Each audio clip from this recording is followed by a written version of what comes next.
ஜனநாயகன் இது ஒரு திரைப்படத்தினுடைய பெயர். ஜனநாயகன். ராஜபுத்திரன் இன்னொரு படம்.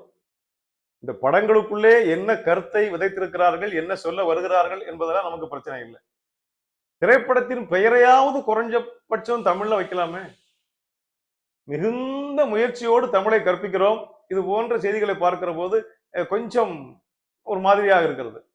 ராஜபுத்திரன் என்றால் இளவரசன் தானே, அரசலங்குமரன் தானே. அப்படி சொன்னால் அந்த படம் ஓடாதா? அல்லது நன்றாக இல்லையா கேட்பதற்கு? தமிழ் வளரும்ல. ஜனநாயகன் என்றால் மக்கள் தலைவன் தானே. நாயகன் என்றால் தலைவன், ஜனம் என்றால் மக்கள். ஜனநாயகன் என்றால் மக்கள் தலைவன். மக்கள் தலைவன் என்ற பெயரை சொல்லலாமே.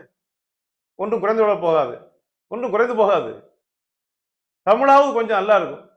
அதனாலே இந்த திரைப்பட கர்த்தாக்களுக்கு, திரைப்பட இயக்குநர்களுக்கு, திரைப்பட கதை எழுதுவோருக்கு ஒரு சிறிய விண்ணப்பம். குறைந்தபட்சம் நீங்களாக நாமாவே திருந்தி தமிழ் படங்களுக்கு தமிழ் பெயர் வைத்தால் நல்லது தானே.